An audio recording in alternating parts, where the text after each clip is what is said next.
Assalomu alaykum, hurmatli aziz bizni kuzatib borayotgan kuzatuvchilar, bemorlarimiz, ahli O'zbekiston, assalomu alaykum. Bugun men ishim ko'pligidan, bemorlarim ko'pligidan video qilmoqchi emas edim, ammo juda ko'plab, ayniqsa katta yoshdagi qariya otaxon, onaxonlarimizdan, ularning qarindoshlaridan ko'plab menga savollar, telefonlar bo'lyapti. Men shu oxirgi hafta ichida, oxirgi kunlarda bu savollar bir gapga keltirsak, mana shunday jaranglaydi. Domla, artrit, artroz, mana qarilik artrozlari yoshga bog'liq albatta. Og'riqlarni yengsa, to'xtatsa, kamaytirsa bo'ladimi, yo'qmi?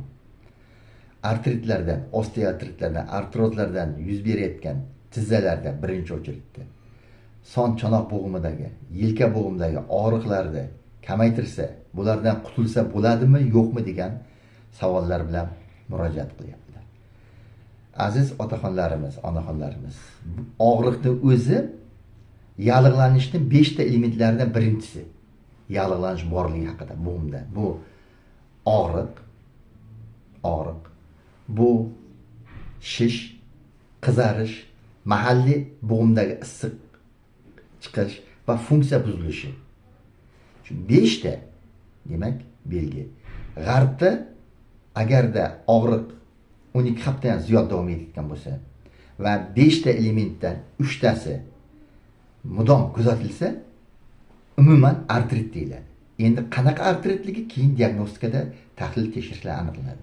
Demak, 12 haftadan ziyod bo'layotgan bo'g'imda og'riqlar boshqa elementlari bilan bo'g'imdagi shish, qizarish, mahalliy issiqlik chiqishi va bo'g'imning funksiyasini buzilishi bilan boradigan 5 tadan og'riq bilan yana bitta ikkitasi qo'shilib 12 hafta davom etsa artrit deyiladi. Buni revmatologlar, travmatolog, ortopedlar yaxshi biladi.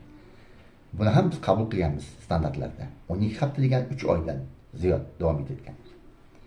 Demak, agar sizda otaxon, onaxonlar, azizlar, og'riq tizza bo'g'imlarida, son chanoq, yelka bo'g'imda va boshqa bo'g'imlarda davom etayotgan bo'lsa, bu osteoartrit yoki artrozning alomati. Artroz har qanday artritning asorati. Ya'ni bo'g'im, tog'ay, suyak qismini yedirilish.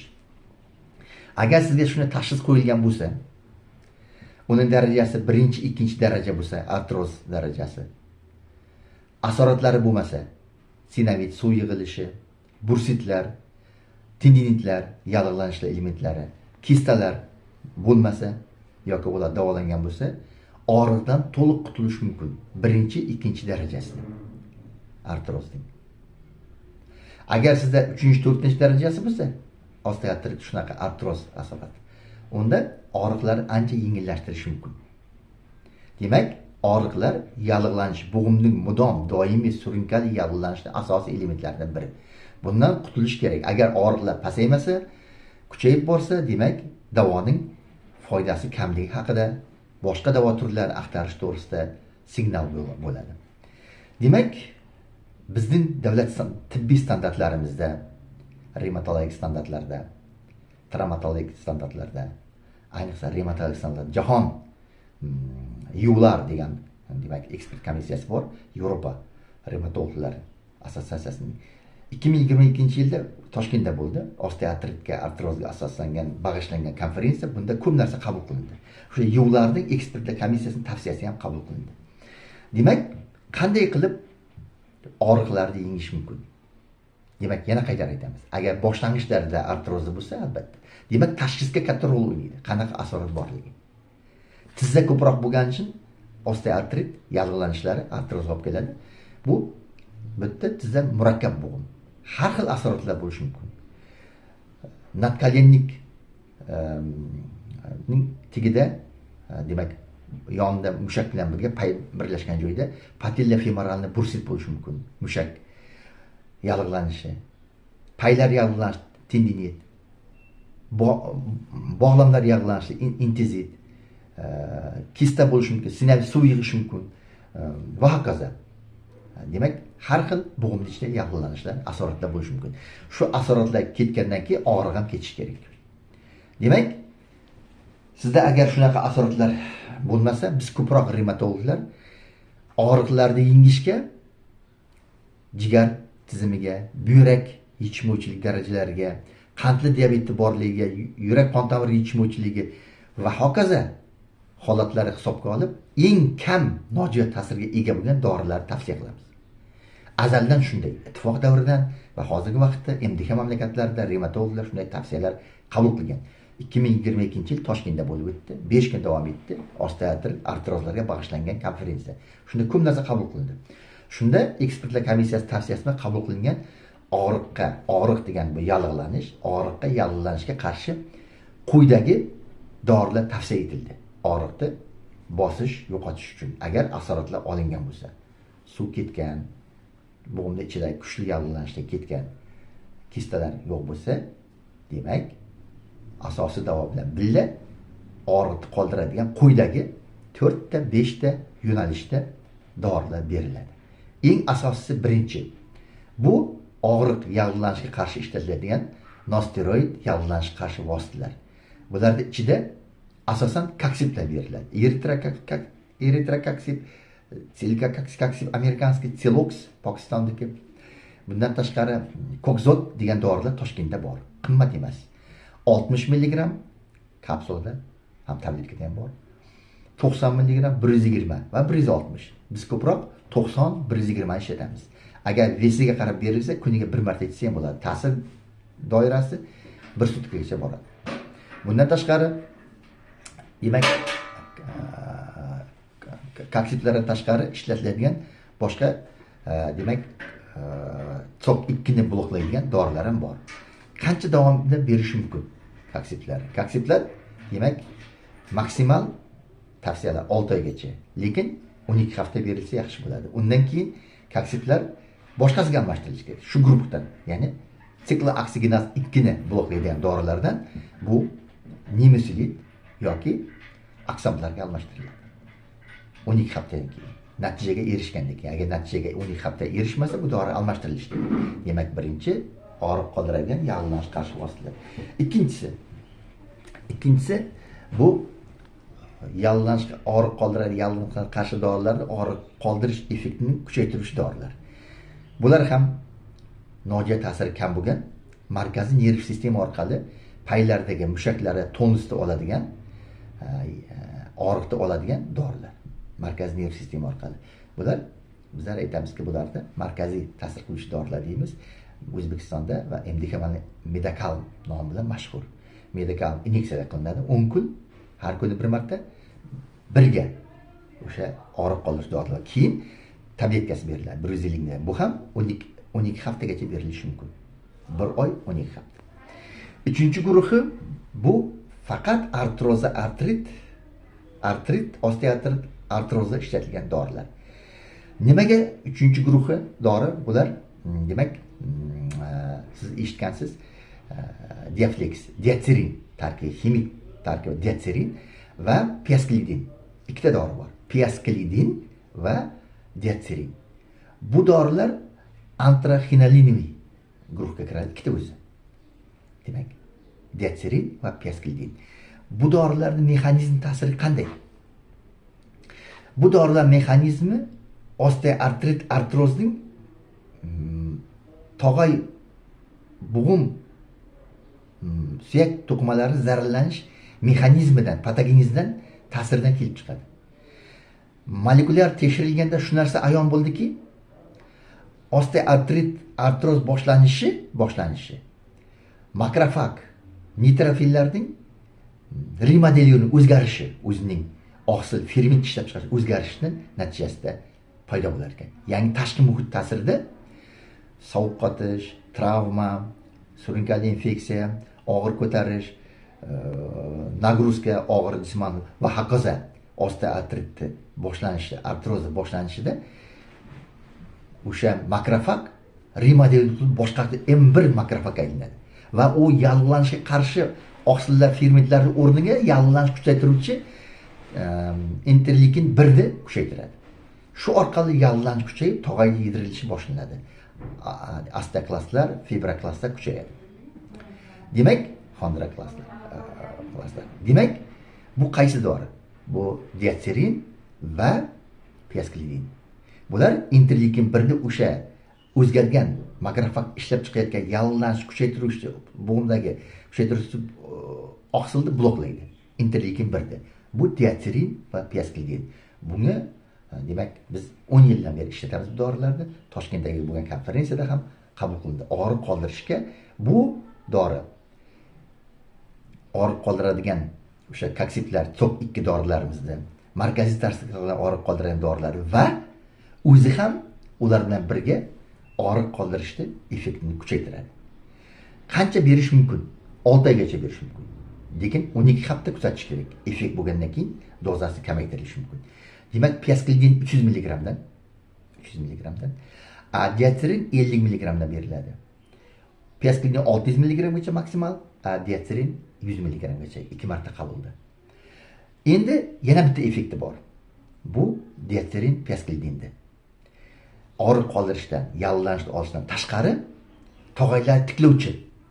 O'sha tog'ay xondropraktiklar, tog'aylar tiklovchi xondropraktiklar bilan birga, xondroitin sulfat, glikozamin bilan birga ularni kuchaytiradi. Ham o'zi ham tog'ay tiklovchi o'sha xondroblastlar, osteoblastlarning faoliyatini kuchaytiruvchi. Nafaqat o yallanishni bloklaydi, yallanishni oladi, og'riqni oladi. Balki tog'ay tiklash effektga ham ega. Ayniqsa uzoq qabul qilingan 3 oy, 6 oy. Lekin bular isbotlangan. Demak, og'riq qoldiruvchi dorilar, koksitlar, tok 2 yoki nemeslid, keyin aksamplar, demak og'riq qoldiradigan markaziy ta'sirlovchi medakalm va diatserin ya piasklidin. Ya'ni 3 ta dori eng asosiy hisoblanadi. Uzoq muddat beriladi. Buni revmatolog o'zi sizga sxema qilib yozib beradi. Agar sizda o'rta va boshlanish o'rta darajasi yallanishlar, suv yig'ishlar, kistalar bo'lmasa, bo'g'imda og'riqlar bosiladi. Ana endi bundan tashqari davoga bog'liq bo'lmagan, demak, davo turlari ham bor. Bu mahalliy davolar. Ya'ni tishga ukolga bog'liq mahalliy davolar. Mahalliy davolarda odamlar menga aytadi, ko'proq qumga borish, boshqa. To'g'ri, lekin hozirgi kunda gellar paydo bo'ldi. O'sha tog'ay tiklovchi gellar, uzoq tarshur yallanish qarshi dorilar, biz aytgan tipadagi dorilarning gellari bor. Bularni bo'g'imlarga uzoq muddat surish mumkin. Avval vlajniy salfetkani artib tashlab, teridan yog' ketkizib, keyin gelga surib, ustidan issiq qo'yish mumkin. Misol uchun, yallanish kuchli bo'lmaganda, ya'ni suv yig'ishlar katta darajada kistalar bo'lmasa, mana shunday qilsa, og'riqlar bo'g'imlarga ketadi.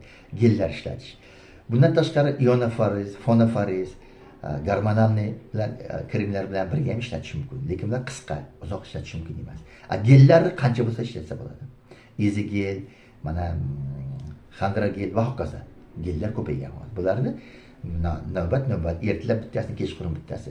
Organizmga ta'siri so'rilib, bular ta'sir qilish, nojo'ya ta'siri juda ham yo'q desak ham bo'ladi. Kam. Keyingisi bo'g'imda, demak, ko'mak beruvchi, bo'g'imda ga yurganda nagruzkani, bosimni kamaytiruvchi narsalar, moslamalar. Bular natkalinlik fiksatorlar, tizzaga, tirsakka, bu yerdagi bo'g'imlarga artrizlar deyiladi. Qattiq, demak, poyabzaldan qilingan. Mana barmoqqa ham, mana bunaqa ham, bu yerga ham taqadigan bor. Tizzaga ham artrizlar bor, qattiq materialdan yaratilgan va fiksatorlar ham bor. Bularda ham ko'chaga chiqqanda, uzoq masofa yurganda taqish tavsiya etiladi. Nega deganda, demak, o'sha yallanishlar. Yana bir narsani dorilarni men aytmayapman, maxsus dorilar ham bor. Bularga qo'shimcha. Agar sizda sidik kislota oshgan bo'lsa qonda, albatta o'sha 3 ta doriga, demak, tok 2 koksitlarga, og'riq qoldiradigan, yallanishni oladigan markaziy ta'sir qiluvchi va demak, diatserin va piasklidin ikkalasidan bittasi ishlatilganda, uchalasiga qo'shimcha qondagi 7,4 dan baland bo'lsa, mochevaya kislota, sidik kislota, uni kamaytirish kerak. Bu mikrokristallik, demak, osteoartrit, artroz chaqiradi. Kristallar sovuq tushganda kristallashadi. Qon orqali tuz qonda ko'p bo'lsa, bo'g'im orasiga o'tib, bo'g'im suyuqligida sovuq tushgandan keyin kristallashib bo'g'im orasiga tushadi. Keyin uni yalg'lantirib oladi. Mikrokristallik, demak, bizlar osteoartrit, artroz deymiz. Bu atipik atipik, podagrani kechuv, subklinik kechuv. Demak, bunda bizlar shunday dorilar ishlatamiz.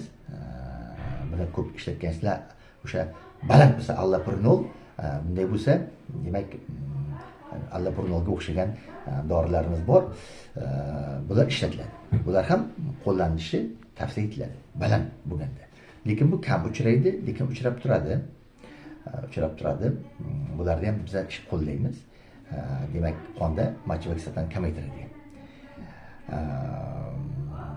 Mana shunday tavsiyalar bor. Bularni yoddan chiqarmaslik kerak. Agarda bo'g'imdagi og'riqlar mudom davom etayotgan bo'lsa, bu yallig'lanishning demak kuchli ekanligi haqida dalolat beradi.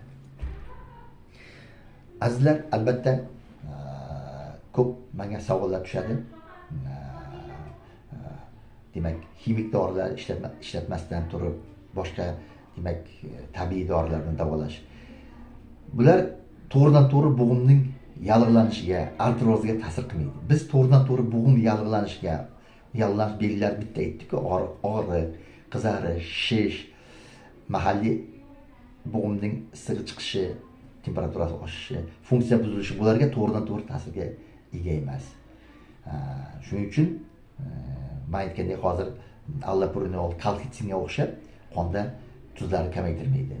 Yoki bo'lmasa og'riqni olmaydi. Tok 2 ga o'xshab, kaksitlarga o'xshab og'riq yallig'lanib qoladi. Markaziy nerv sistemiga ta'sir qilib, bo'g'imlardagi, mushaklarda, tog'aylarda og'riqni olmaydi. Antrxenal gruppa doriga o'xshab, piasklidin, diatsiringa o'xshab yallig'lanishni ta'minlaydigan fermentlarni bloklamaydi. Interleykin 1da. Mana bular demak bunday ta'sirga ega emas. Shuning uchun aniq dorilar ishlatish juda ham katta ahamiyatga ega. Agar bo'g'imda demak harakatini saqlab qolaman desangiz, bo'g'imda ertaga destruksiya olib kelmayman desangiz, umuman osteoartritlar, ya'ni bo'g'im har xil yallig'lanishlari bu demak bu distrofik, degenerativ va destruktiv mahalliy yallig'lanish hisoblanadi. Shuning uchun bo'g'imda borayotgan mahalliy yallig'lanish oqibatida artrozlar rivojlanadi. Osteoartrit deganimiz ko'proq yosh qotillarda uchraydi. Bu qariyalikka bog'liq, lekin mahalliy yallig'lanish bu. Boshqa bo'g'imlarga ham o'tishi mumkin. Interleykin 1 qon orqali boshqa bo'g'imga boradi. Boshqa bo'g'imda ham xuddi shunday yallig'lanish chaqiradi. Shuning uchun bitta, ikkita bo'g'im zararlanganda vaqtda to'g'ri tashxis qo'yib, demak tajribali revmatologga murojaat qilib, osteoartrit qaysi turi bu? Faqat qarilik turimi, yallig'lanish bilanmi, posttraumatikmi, demak gormonal o'zgarishga bog'liqmi, postmenopauzin ayollarda bo'ladi. Bu nimadan? Yoki biz mikrokristallikmi? 6 ta turi bor. Bu qaysi biri? Shuni aniqlab, men aytgan 3 ta dorini berish kerak. Yana aytaman. Tok 2 ni bloklaydigan, ya'ni yallig'lanishda og'riqni oladigan dorilar, kaksitlar, nimeslit yo aksam, ko'proq kaksitlar. Bular kokzot, telikoksid, selox, mana bular dorilar ishlatiladi. Keyingisi markaziy nerv sistemi orqali ta'minlanadi. Bu midakal dorisi, Enexaskin tabletkasi. Keyingisi bu demak hujayrada yallig'lanishni boshlab beradigan interleykin 1ni bloklaydigan dorilar, piasklidin yoki diatsirin. Bu uchalasi asosiy dorilar. Uchalasini berilishi eng asosiy. Agar qonda tuz ko'paygan bo'lsa, demak uratni sidik kislota, unda demak kalsitsin yoki kalsitsin tabletkasi yoki bo'lmasa demak alloprinol ishlatiladi va mahalliy davolar ko'rsatiladi. Azizlar, bo'g'imlarda og'riqlar pasaytirilishi kerak yoki umuman yo'qotilishi kerak. Agar yo'qotilmasa, yallig'lanish davom etayotganligi, yallig'lanish pasayganligi, lekin borligi va keyin avj olishi mumkinligi haqida dalolat beradi. Rahmat azizlar, savollaringiz uchun. Men Bahalo Qudrat ozgina sizga malham bo'lsam, mening ko'rsatuvlarim, men bergan tavsiyalar boshim osmonga yetadi. Savollaringizni bering. Internet orqali ma'lumotlaringizni yuboring. Telegram kanalimda 91 191 79 09. Men sizlarga absolutni bepul, umuman bepul javoblar beraman. Agar tekshirishlar, tahlil tekshirishlar yetarli bo'lmasa, o'zim fikrimni bildiraman. Yo o'zimga taqdim qilaman, yo boshqa revmatologga tajribali. Eng asosiy davo turi, yo'nalishi to'g'ri bo'lishi kerak, ish to'g'ri bo'lishi kerak.